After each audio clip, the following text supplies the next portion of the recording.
I was sitting at my kitchen table with my morning coffee when I saw it. $38,000. Gone. Just like that. The credit card statement showed Royal Caribbean International premium suite booking in bold black letters that seemed to burn right through the paper. My hands started shaking as the reality hit me. My two daughters, Jessica and Tiffany, had done it again. But this time wasn't like the others. This time, instead of the familiar rage bubbling up inside me, I felt something completely different. A cold, calculating calm washed over me. I set down my coffee cup, picked up my phone, and for the first time in months, I smiled. My name is Bertie, and at 63 years old, I thought I had seen everything. I spent 35 years working as a bank manager here in Columbus, Ohio, climbing my way up from teller to regional supervisor. I knew numbers, and I knew when something didn't add up.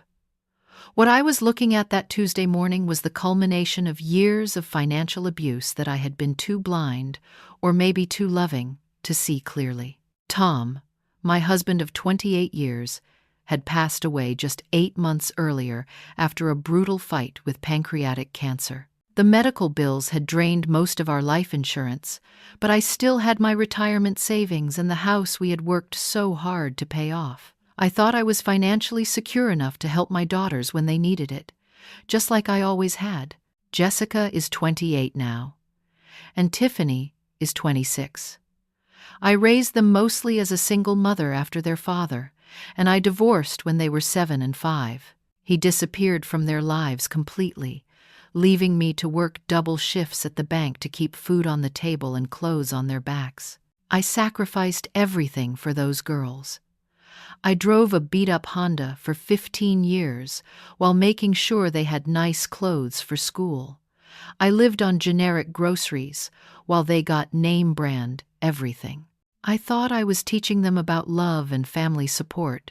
Looking back now, I can see how wrong I was. The pattern started small when they became adults. Jessica needed help with her wedding 5 years ago, so I gave her $15,000. She promised to pay me back when her marketing business got established. That was 5 years ago, and I never saw a penny of it. Then Tiffany needed $8,000 for a car down payment because her credit was too poor to get financing. Again, promises to repay that never materialized. There were dozens of smaller incidents over the years. Emergency grocery money that was spent on designer purses. Rent assistance that went toward weekend trips to Chicago. Credit card emergencies that turned out to be shopping sprees. Each time, they had perfectly reasonable explanations, and each time, I believed them because they were my daughters. But this cruise booking was different. This wasn't an emergency or a spur-of-the-moment decision. I grabbed my laptop and started digging through the details of the charge. 2 premium balcony suites for 7 days in the Caribbean. Not just rooms, but suites with private balconies overlooking the ocean. All-inclusive packages that covered specialty dining, spa treatments, premium beverage packages, and shore excursions at every port. My banking experience kicked in, and I accessed the detailed billing information. They had booked massages, couples spa packages, wine tasting experiences, and even private cabana rentals at the cruise line's private island. This wasn't just a vacation. It was a luxury experience that most people save years to afford.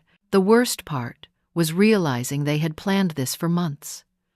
The booking date showed they had reserved these suites back in January, 3 months ago. They had looked at my financial situation, calculated exactly what I could afford to lose, and decided to take it without asking. Both my daughters live in expensive apartments in the trendy Short North district of Columbus.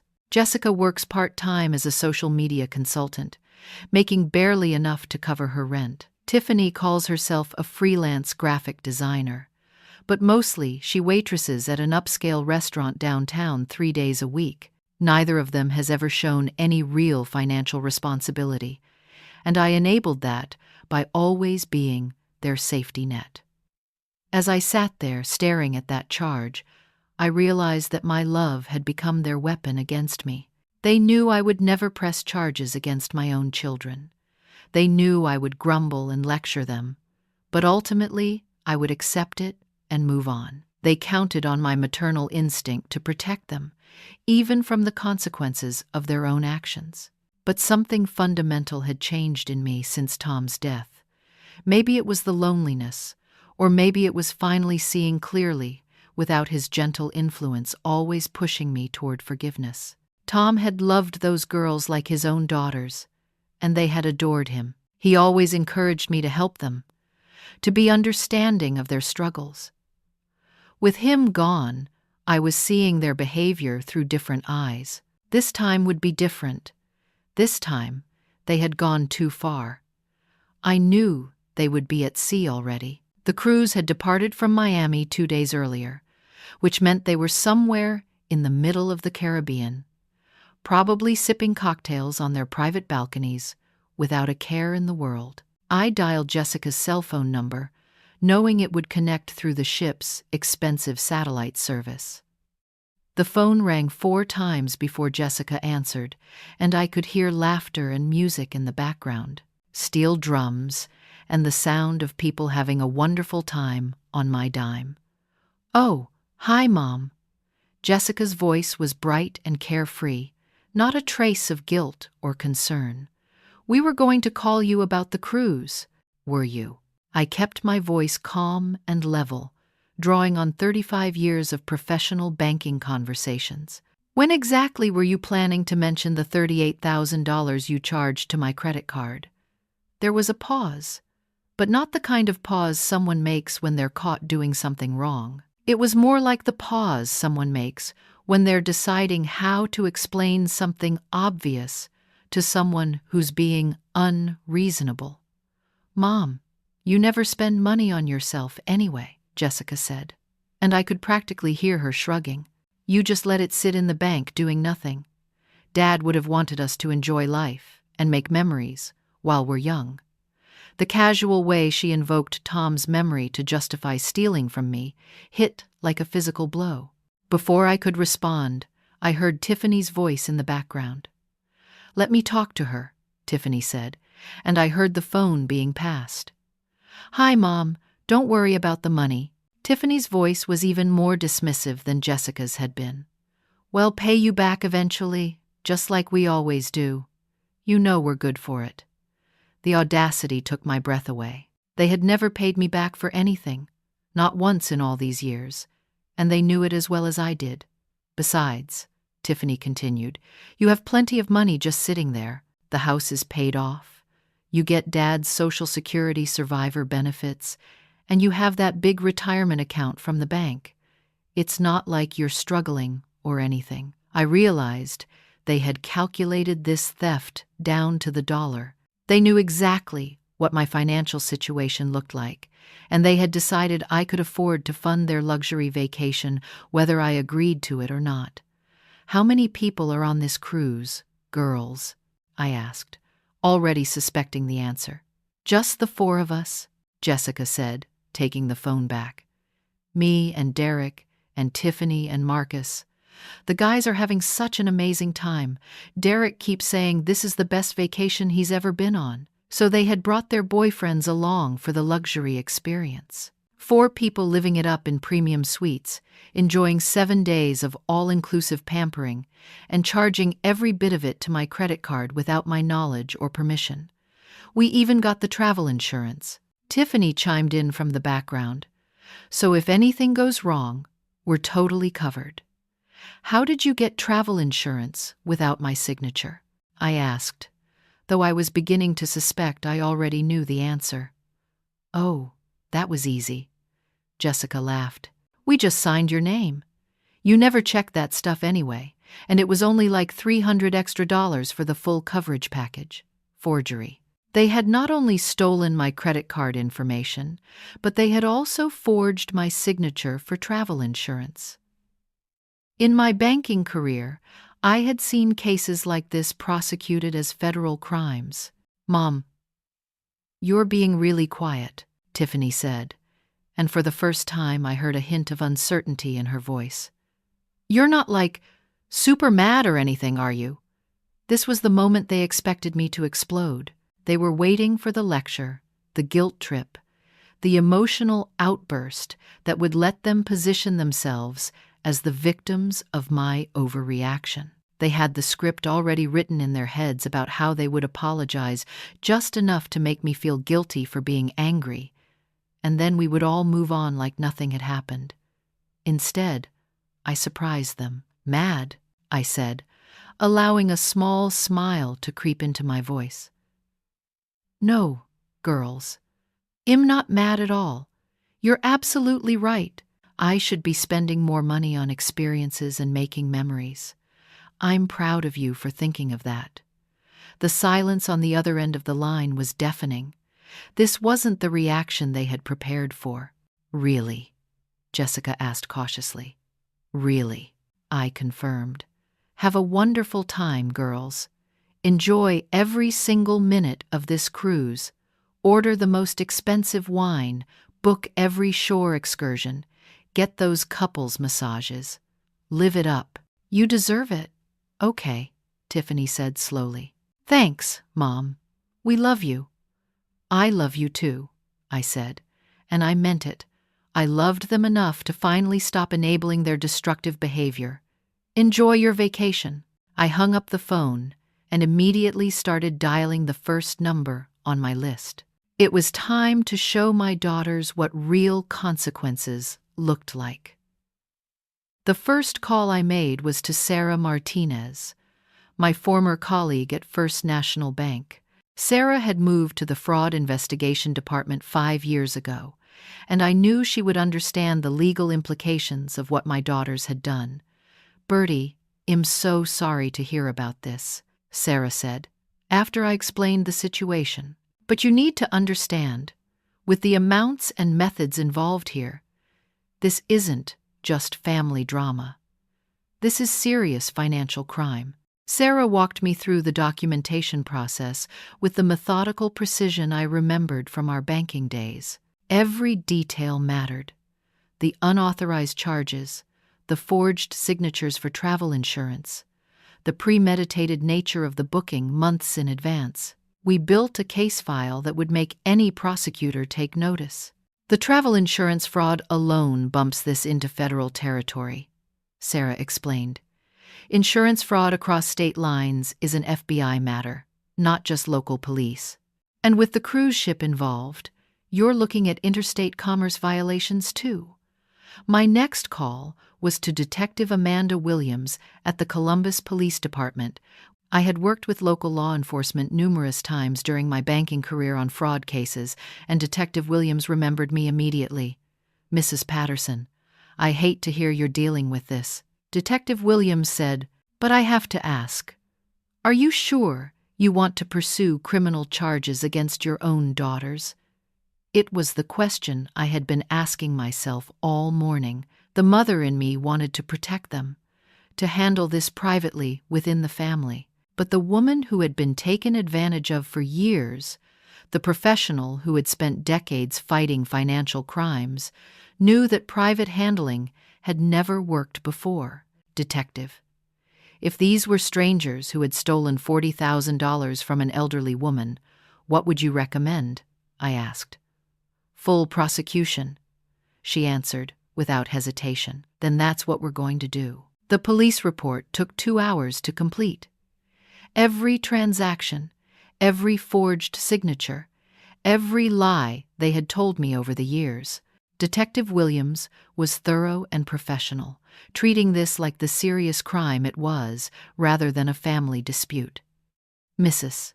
Patterson, I need you to understand what you're setting in motion here, Detective Williams said as we finished the paperwork. Once I submit this report, it's going to trigger a federal investigation. The FBI will get involved because of the interstate and international elements. Your daughters could be facing serious prison time. I thought about Tom and what he would say. He had always encouraged forgiveness and second chances, but he had also been a man who believed in personal responsibility and consequences. I knew in my heart that he would support me in teaching our daughters the lesson they desperately needed to learn. My third call was to the FBI's Financial Crimes Unit in Cincinnati. Special Agent Robert Martinez took my information and assured me that they would coordinate with the ship's security and the authorities at the next port of call. "Mom, we take financial elder abuse very seriously," Agent Martinez said. "The fact that this involves forgery, interstate fraud, and theft from a senior citizen means we'll be treating this as a high-priority case." By the time I hung up with the FBI, I had set several wheels in motion. I called my credit card company and reported all my cards stolen. I contacted my bank and froze every account, changed every password, and set up new security protocols that required in-person verification for any major transactions. But I wasn't done yet. I called Royal Caribbean's Corporate Security Department and filed a formal theft report. The security manager explained that they would coordinate with federal authorities and that my daughter's onboard spending privileges would be immediately suspended. Mrs. Patterson. Passengers who can't cover their onboard expenses are typically restricted from leaving the ship at port stops, the security manager explained. This is for their safety and our liability protection.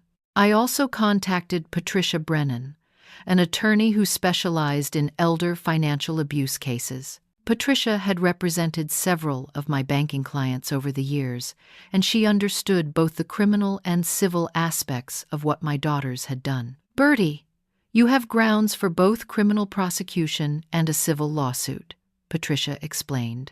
"The criminal case will hold them accountable to society.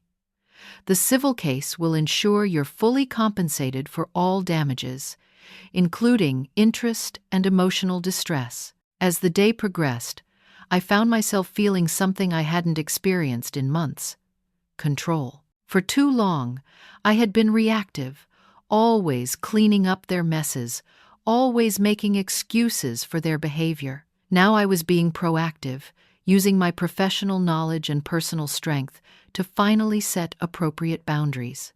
That evening, I sat in Tom's favorite chair and looked through old photo albums, pictures of Jessica and Tiffany as little girls, graduation photos, family vacations we had taken when money was tight but love was abundant.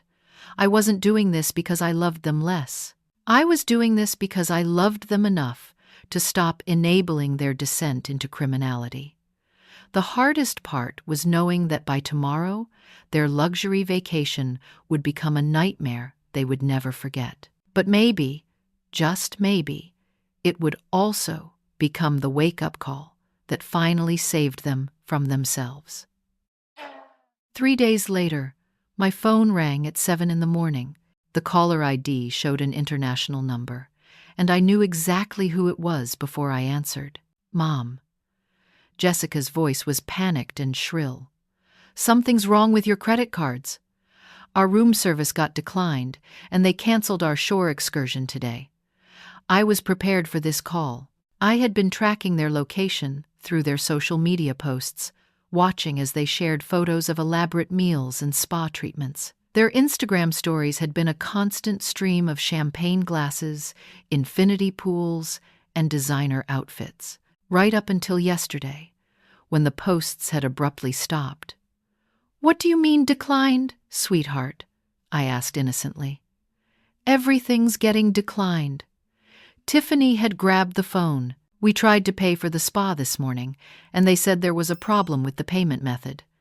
Then we went to guest services, and they said all the charges were being rejected." I could hear the panic building in her voice. In the background, I heard male voices and knew that Derek and Marcus were starting to realize their luxury vacation was falling apart. "We tried to use our own cards as backup," Jessica said, taking the phone back, "but they're maxed out." "Mom, what did you do?" "What I should have done years ago," I said calmly. "I protected myself from theft." The silence on the other end lasted nearly 30 seconds. When Jessica finally spoke again, her voice had changed from panic to anger. "Theft? Mom, we're your daughters. We weren't stealing from you." "Really?" What would you call taking $40,000 from my accounts without my permission and forging my signature on legal documents? We were going to tell you about it," Tiffany shouted in the background. "We just wanted it to be a surprise. The only surprise here is that it took me this long to stop enabling your criminal behavior," I replied. Over the next hour, they called me 6 more times. Each call revealed more of their desperate situation. Ship security had gotten involved when they couldn't pay their mounting onboard bills. The captain had restricted them from leaving the ship at port stops until their payment issues were resolved. Their spa treatments had been canceled, their premium dining reservations had been removed, and their beverage packages had been suspended. "People are starting to stare at us," Jessica said during the 4th call. "Other passengers are talking about us. Derek is furious. And Marcus is threatening to leave when we get back to Miami."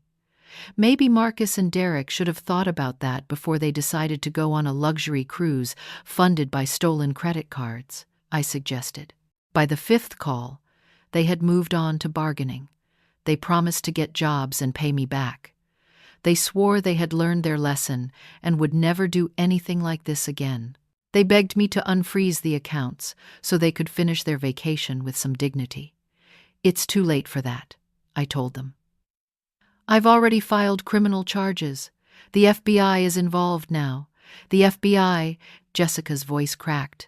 "Mom, you called the FBI on us. I called the FBI on the people who stole $40,000 from me and committed multiple felonies in the process. The fact that those people happen to be my daughters doesn't change the law." The 6th call came from a ship's officer who identified himself as the guest services manager. He explained that my daughters were being held in the ship's security office until the situation could be resolved. "Mom, your daughters are claiming this is all a misunderstanding," the officer said.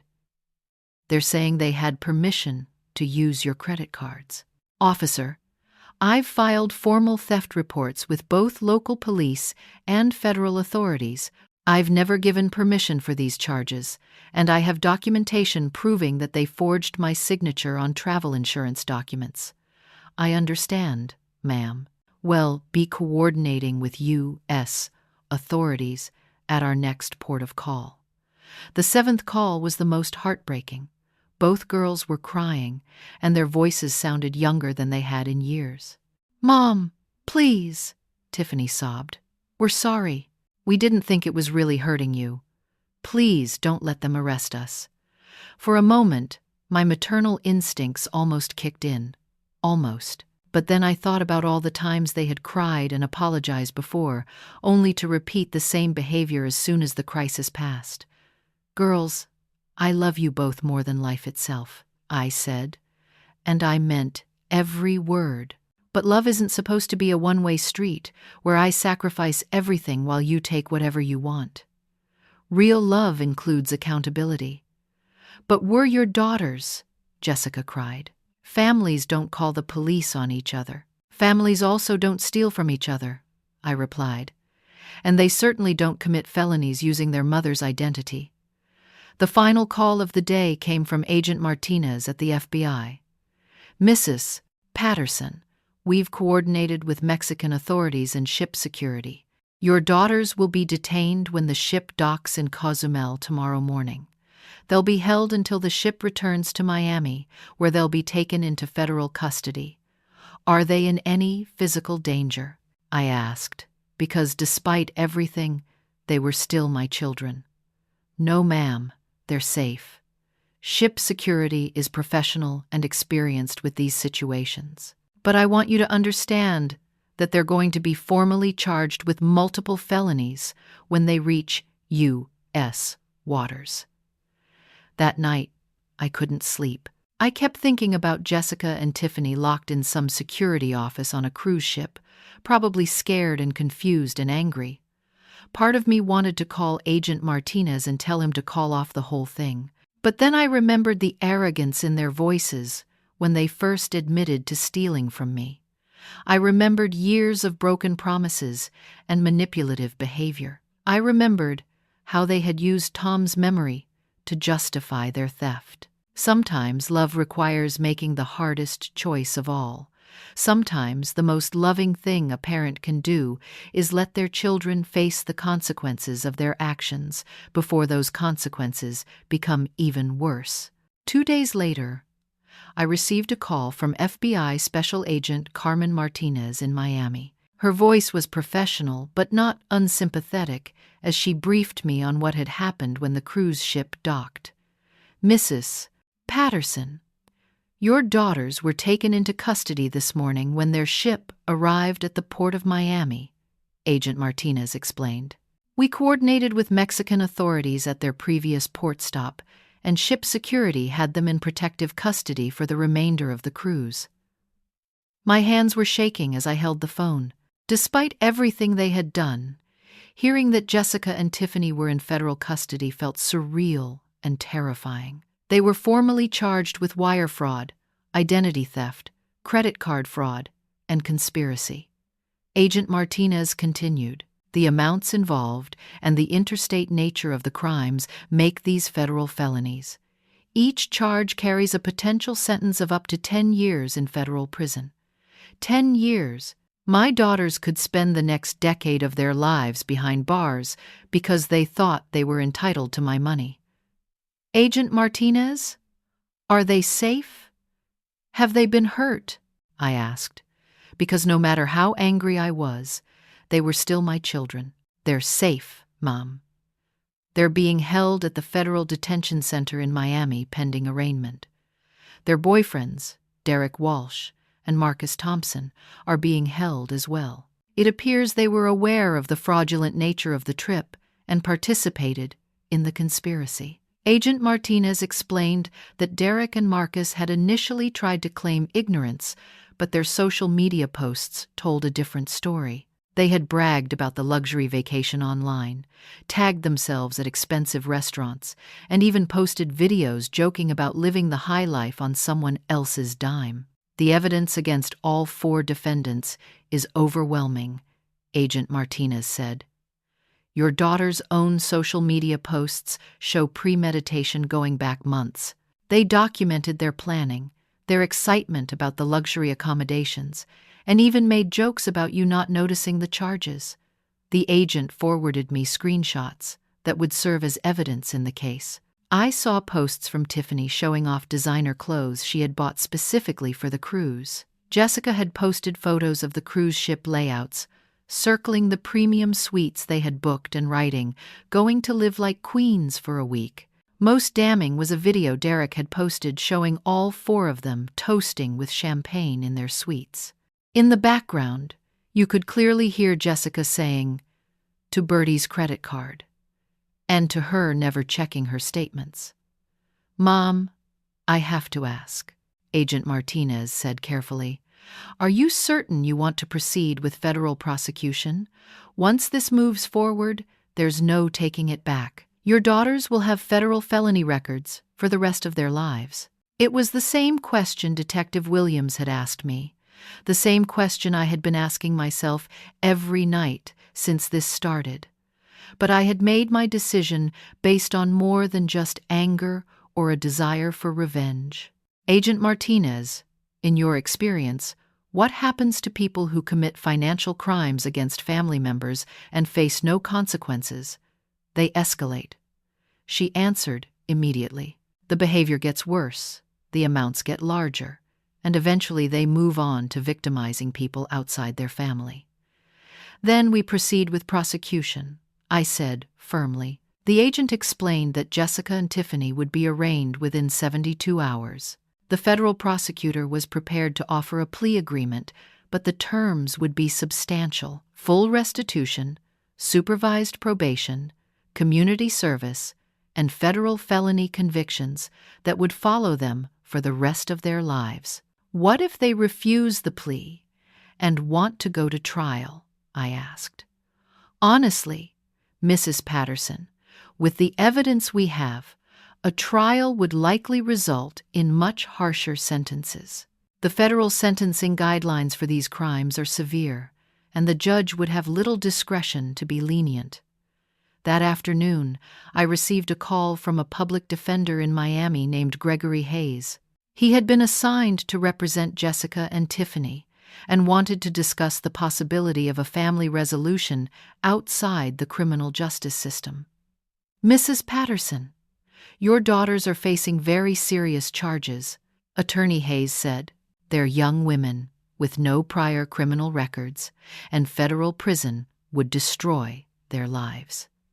Isn't there some way we can work this out within the family?" "Mr. Hayes, my daughters are 28 and 26 years old," I replied. "They're not children who made a mistake.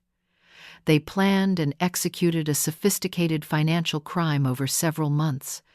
They involved other people in their conspiracy. They showed no remorse until they faced consequences." "But surely you don't want to see your own daughters go to federal prison," he pressed. "What I want is for my daughters to finally learn that actions have consequences," I said. "What I want is for them to understand that love and family relationships don't give them the right to victimize people." Attorney Hayes tried several more approaches, but I had made up my mind. The legal system needed to run its course. Jessica and Tiffany needed to face real consequences for their actions, not another lecture and another chance to promise they would do better. That evening, I called my sister Margaret in Cleveland and told her everything that had happened. Margaret had always thought I was too soft on the girls, and she didn't hide her satisfaction that they were finally facing accountability. "Bertie, you did the right thing," Margaret said firmly. "Those girls have been walking all over you for years. Maybe a federal felony conviction will finally get their attention." But Margaret also asked the question that had been haunting me. "What are you going to do if they go to prison? Will you be able to live with yourself?" I thought about Tom and what he would say. He had loved Jessica and Tiffany, but he had also believed in personal responsibility. He had worked hard his entire life, never asking for handouts, never taking what wasn't his. I knew that if he were here, he would be heartbroken but ultimately supportive of my decision. "I'll live with it better than I'd live with enabling them to destroy themselves and other people," I told Margaret. The next morning, I received a call from a reporter at the Columbus Dispatch who had somehow learned about the case. Federal financial crimes involving family members were apparently newsworthy, especially when they involved such large amounts and elaborate schemes. "Mrs. Patterson, would you be willing to comment on the charges against your daughters?" the reporter asked. "I would like families dealing with financial abuse to know that blood relationship doesn't put anyone above the law," I said. "Love sometimes requires making very difficult choices." Within hours, the story was picked up by national news outlets. The headline, "Ohio Mother Calls FBI on Daughters Over Cruise Ship Theft," was trending on social media. Some people called me heartless, others called me brave. Most seemed to understand that I had been pushed beyond any reasonable limit. But the only opinions that mattered to me were my own conscience and the hope that Jessica and Tiffany would finally understand the seriousness of their behavior. They were about to learn that the real world doesn't offer endless second chances, and that actions really do have consequences. 2 weeks after Jessica and Tiffany were arrested, they were released on federal bail and allowed to return to Columbus while awaiting trial. Their bail conditions were strict: no contact with me except through their attorney, no access to any financial accounts, and electronic monitoring to ensure they didn't flee. On a gray Thursday morning in April, they showed up at my front door with their lawyer, Gregory Hayes. I had been expecting this visit, and I was prepared for it. I had changed the locks on my house the day after they were arrested, installed a security system, and asked my neighbor Helen to be present as a witness to whatever was about to happen. I opened the door to find 2 young women who looked nothing like the confident, entitled daughters who had sailed away on their luxury cruise just a month earlier. Jessica's designer clothes had been replaced with a simple sweater and jeans. Tiffany's perfectly styled hair was pulled back in a basic ponytail. Both of them had lost weight, and their eyes held a fear I had never seen before. "Hello, girls," I said quietly, stepping aside to let them enter. Attorney Hayes was a thin man in his 40s who carried himself with the weary professionalism of someone who had seen too many families destroyed by criminal behavior. He set his briefcase on my dining room table and pulled out a thick folder of legal documents. "Mrs. Patterson, thank you for agreeing to this meeting," he said. "My clients would like to apologize and discuss the possibility of making this right without going through a lengthy federal trial." Jessica and Tiffany sat across from me at the table where we had shared thousands of family meals over the years. The irony wasn't lost on any of us that we were now sitting in the same places where they had asked for help with countless financial emergencies, where I had written check after check to bail them out of their poor decisions. "Before we discuss anything," I said, "I want to know that you both understand exactly what you did wrong." Jessica looked at her attorney, who nodded encouragingly. "Mom, we took money from your credit card without asking," she said carefully. "We know that was wrong." "No," I said firmly. "You didn't take money. You stole $38,000. You planned the theft for months. You forged my signature on legal documents.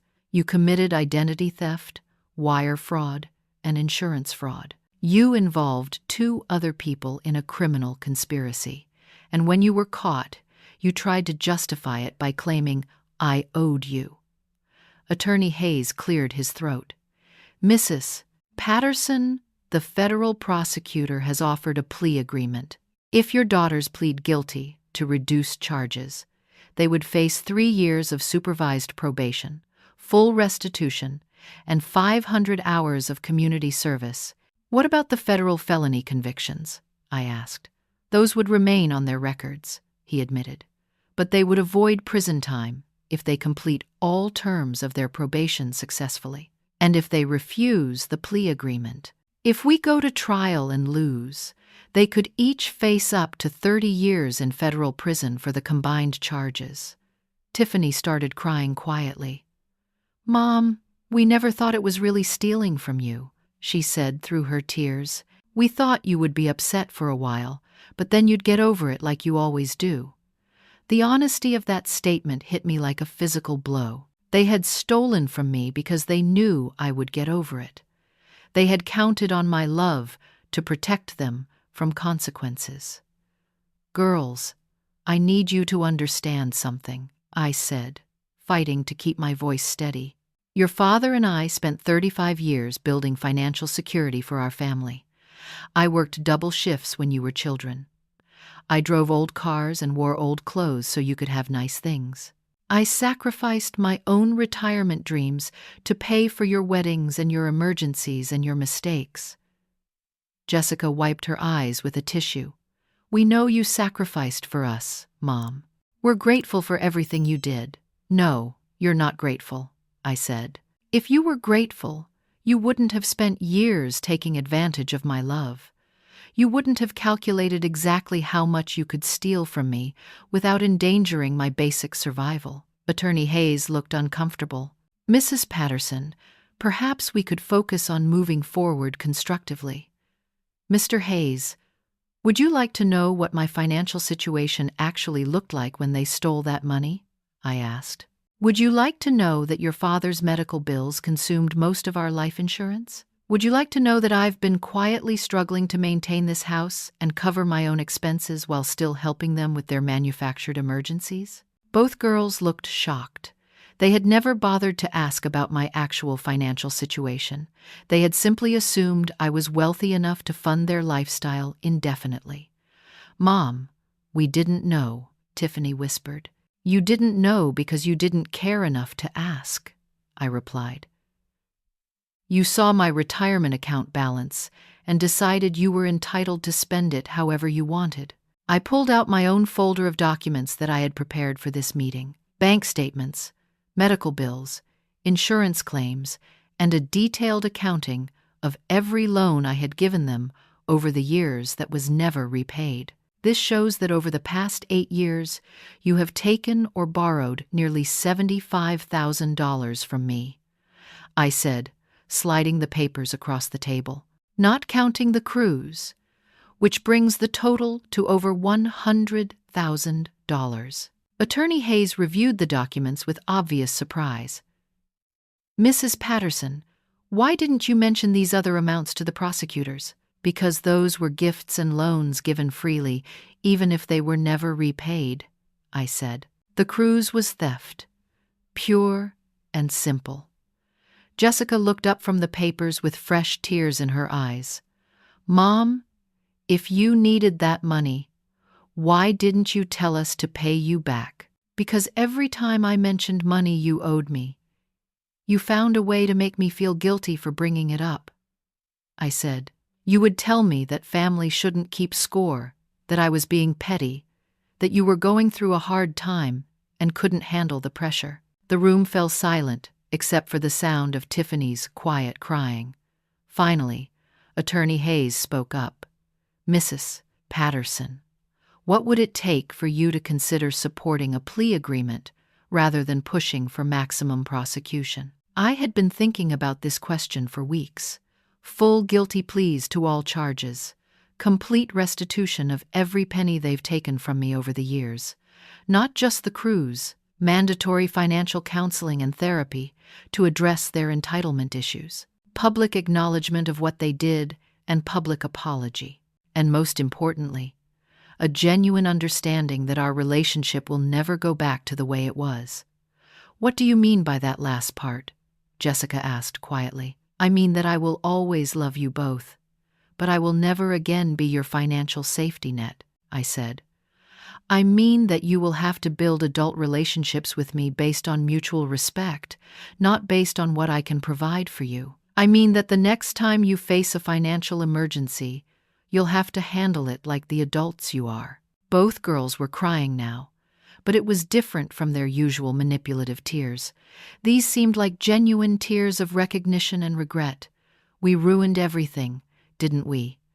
Tiffany asked. You damaged our relationship severely, I admitted. But if you're willing to do the hard work of rebuilding it honestly, maybe we can create something better than what we had before. Attorney Hayes gathered his papers. I'll present your terms to the prosecutor and see what kind of agreement we can reach. As they prepared to leave, Jessica turned back to me. Mom, do you think you'll ever be able to forgive us? I've already forgiven you, I said. But forgiveness doesn't mean pretending this didn't happen. It means accepting that it did happen and choosing to move forward with clear boundaries and honest expectations. After they left, I sat in Tom's chair and cried for the first time since this whole ordeal began. I cried for the daughters who had lost their way, for the mother who had enabled them, and for the family we used to be. But I also felt something that had been missing from my life for months, hope that we could all learn to do better. 6 months later, I was standing in a conference room at the Franklin County Community Justice Center, watching Jessica address a room full of senior citizens about financial elder abuse. It was a scene I never could have imagined when I first discovered that cruise charge on my credit card statement. My name is Jessica Patterson, and I'm here to tell you about the worst mistake of my life, she began, her voice steady but humble. 6 months ago, my sister and I stole $38,000 from our mother by using her credit card to book a luxury cruise. We thought we were entitled to her money. We were wrong. Jessica and Tiffany had both accepted the federal plea agreement that Attorney Hayes had negotiated. They pleaded guilty to reduced charges of financial elder abuse, identity theft, and conspiracy. Their sentences included 3 years of supervised probation, full restitution of the cruise costs plus interest, and 500 hours of community service specifically focused on elder abuse prevention programs. But the most important part of their punishment wasn't court-ordered. It was self-imposed. Both girls had voluntarily entered therapy to address their sense of entitlement and their understanding of family relationships. They had also begun working full-time jobs for the first time in their adult lives. The hardest part wasn't getting arrested or facing federal charges. Jessica continued to her audience. The hardest part was realizing that we had been stealing from our mother for years without calling it stealing. We convinced ourselves that family money was our money, that her love for us gave us the right to take whatever we wanted. Tiffany was working as a bookkeeper for a small accounting firm, a job she had gotten after completing a crash course in financial management. Jessica had taken a position as a customer service supervisor at a local credit union, where her felony conviction had initially disqualified her until she wrote a letter explaining what she had learned from her experience. "We thought love meant getting whatever we wanted without consequences," Tiffany said, taking over the presentation from her sister. "We thought being family meant never having to pay for our mistakes. We learned that real love sometimes means facing hard truths about yourself." The restitution payments had been set up on a strict schedule. Between the two of them, they owed me nearly $45,000, including interest and legal fees.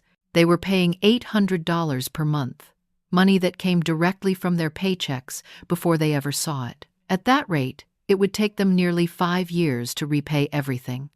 But they had never missed a payment. More importantly, they were paying it without complaint or resentment. The old Jessica and Tiffany would have found ways to make me feel guilty for insisting on full repayment. These new versions of my daughters understood that accountability was a gift, not a punishment. "Our mother saved us from ourselves," Jessica said, concluding their presentation. "If she hadn't stopped enabling our behavior, we would have kept escalating until we destroyed our own lives and hurt other people too. Her love was strong enough to let us face consequences."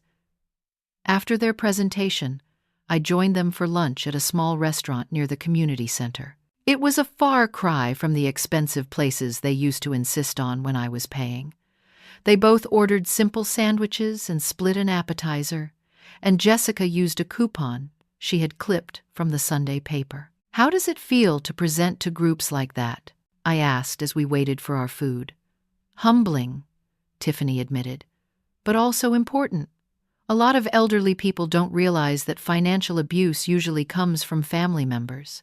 They're looking for strangers and scammers, not their own children or grandchildren." Their community service had connected them with dozens of elder abuse cases. They had seen families torn apart by adult children who felt entitled to their parents' money. They had met elderly victims who were afraid to report their own family members, even when those family members had stolen their life savings. "It helps us remember why we can never go back to who we were," Jessica said. "Every time we meet someone whose family destroyed them financially, we see what we were becoming." Our relationship was different now, but in many ways it was better. The old dynamic had been built on my fear of disappointing them and their assumption that I would always bail them out. The new relationship was built on mutual respect and honest communication. They still called me regularly, but the conversations were about their lives and my life, not about money they needed or problems they wanted me to solve. When Jessica's car needed major repairs last month, she figured out how to handle it herself instead of automatically calling me for help. "Mom, I have something to tell you," Tiffany said as we finished lunch. Marcus and I broke up. Marcus had been released after serving 30 days in federal detention and completing his own community service requirements. But the experience had changed him too, and not necessarily for the better. He couldn't handle dating someone with a felony record, Tiffany continued. He kept saying it was embarrassing and that it limited his own opportunities. "I'm sorry, honey," I said, "and I meant it. That must be difficult." "It is, but it's also clarifying," she said. "I'm learning the difference between people who love you and people who love what you can do for them." Jessica's relationship with Derek had ended even more dramatically. He had been furious when the luxury vacation ended in federal arrests, and he had tried to blame Jessica for ruining his reputation. The Derek, who had been happy to enjoy stolen luxury, was nowhere to be found when it came time to face consequences. "Turns out the guys we were dating were a lot like we used to be," Jessica said with a rueful laugh. "They wanted the benefits of being with us without any of the responsibility." As we prepared to leave the restaurant, Jessica handed me an envelope. "This is for you," she said quietly. Inside was a handwritten letter, 3 pages long, detailing everything she remembered taking from me over the years. Not just money, but time, energy, and peace of mind. It was a complete accounting of her behavior and a genuine apology for the person she had been. "Tiffany wrote one too," Jessica said. "Our therapist suggested it as a way to acknowledge the full scope of what we put you through." Driving home that afternoon, I thought about Tom and wished he could see how our daughters had grown. The federal charges had been devastating for them initially, but they had ultimately served as the wake-up call that years of gentle consequences had failed to provide. Jessica and Tiffany were learning to be adults, not because they were forced to by circumstances, but because they were choosing to be. They were building genuine character instead of manipulating their way through life. They were developing real skills and work ethics instead of relying on family bailouts. The legal case had become somewhat famous in financial elder abuse circles. Law enforcement agencies around the country had reached out to learn about the investigation techniques that had been used. Prosecutors were using our case as an example of how family financial crimes should be handled seriously rather than dismissed as private family matters. Several families had contacted me to say that our story had given them the courage to report their own adult children for financial abuse. It was gratifying to know that our painful experience was helping other families break cycles of enabling and exploitation. 6 months ago, I thought I was facing the worst crisis of my life. I thought I was losing my daughters forever by refusing to enable their criminal behavior. Instead, I had saved them from a path that would have eventually destroyed them and hurt countless other people. The old Jessica and Tiffany might never have learned to truly value money, relationships, or personal responsibility. The new versions of my daughters were becoming women I could be proud of. Women who understood that real love includes accountability and that real family relationships are built on mutual respect rather than one-sided sacrifice. Our family would never be the same as it was before, but it was becoming something better, something honest, something built on love that was strong enough to include consequences and respect that was genuine enough to include boundaries. I had learned that sometimes the most loving thing a parent can do is refuse to protect their children from the consequences of their own choices. Sometimes saving someone means letting them fall. Sometimes the greatest gift you can give someone you love is the opportunity to grow into who they're capable of becoming. If you've ever been taken advantage of by someone you love, I want you to know that setting boundaries isn't cruel. If you've ever enabled destructive behavior because you were afraid of damaging a relationship, I want you to tell you that real relationships can survive honesty and accountability. And if you've ever wondered whether it's worth fighting for someone, even when they're fighting against their own best interests, I want you to know that love is always worth fighting for, especially when that fight requires you to be stronger than you've ever been before. What would you do if someone you loved was taking advantage of your kindness? Would you have the courage to let them face real consequences, even if it meant temporary pain for both of you? Share your thoughts in the comments below. And if this story resonated with you, please like this video, subscribe for more real-life stories about family, love, and finding the strength to do what's right, even when it's hard. Thank you for listening to my story, and remember that sometimes the bravest thing you can do is refuse to enable the people you love most. I wish you all the wisdom to know when love requires tough choices and the strength to make those choices when the time comes.